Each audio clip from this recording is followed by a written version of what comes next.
Are you coming to the tree where dead men called out for his love to flee? A former head of the terror group Hamas designating Friday, October 13th, the day of jihad, calling on Muslims to take to the streets and deliver a message of anger. Do you have an answer for my question? I believe I have answered your question. No, sir, you didn't. I asked you how many have direct ties to Hamas, Hezbollah, Islam Jihad. FBI Director Christopher Wray is warning Congress he is worried about a terror attack on Americans by a person or group triggered by the war in Israel. Caroline Shively has more from Washington. For any Americans who think the war in Israel is too far away to affect the U.S., FBI Director Christopher Wray has this warning. The actions of Hamas and its allies will serve as an inspiration, the likes of which we haven't seen since ISIS launched its so-called caliphate several years ago. That potential threat includes homegrown terrorists, according to Wray's Senate testimony Tuesday. Guys, you're not going to get out that way. I'm telling you, it's completely blocked off. Closer to home, another rally. One person was arrested and several others were pepper sprayed after a confrontation between pro-Israeli and pro-Palestinian groups here in Fort Lauderdale. At one point, police began pepper spraying people who refused to move back. Eventually, police were able to get the crowds under control, but not before having to block traffic to get people out of the street.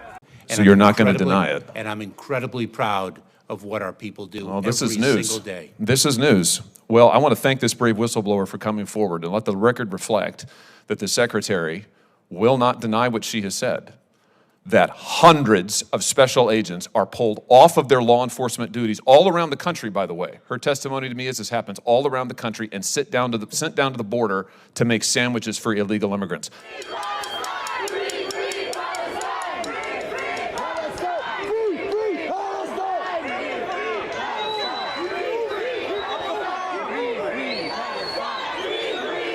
Yeah, what I'm hearing is it's all hands on deck, as we heard in the reporting from New York City.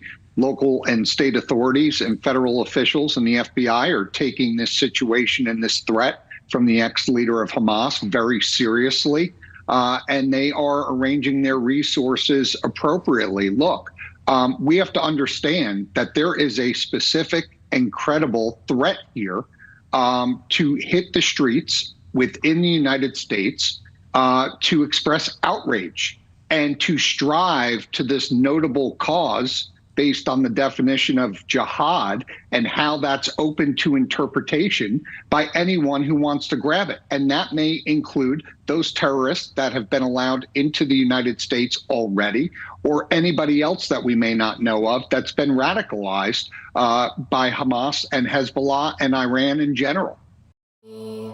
Strange things did happen here, no stranger would it be if we met at midnight in the hanging tree.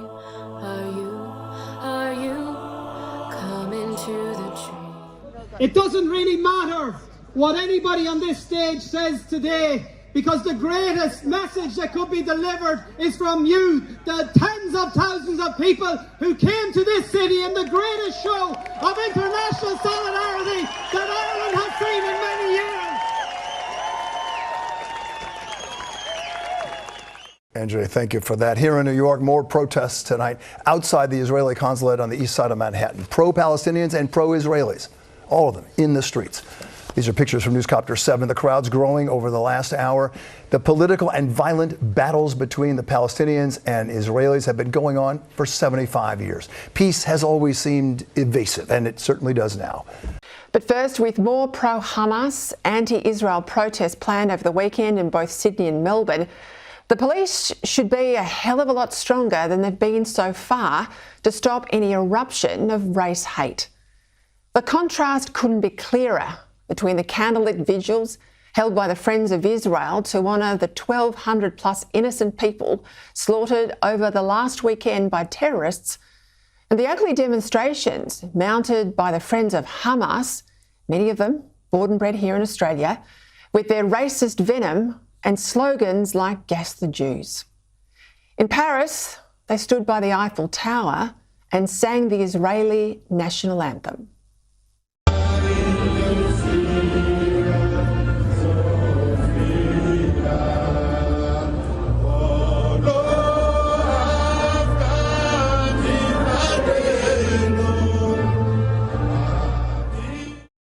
Anger over the war has spilled onto Melbourne streets with around 10,000 pro-Palestinian demonstrators marching to the steps of Parliament. There were a few tense moments as protesters were met by a heavy police presence. Blanketing the steps of the State Library, Free, free Palestine! Palestinian supporters wanted to be heard. Palestine will be free! The crowd stopped traffic in the city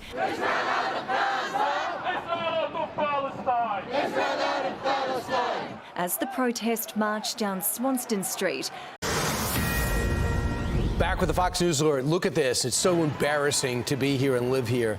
The streets of New York City packed with pro-Palestinian, Hamas, anti-Israeli protesters. It happened again last night.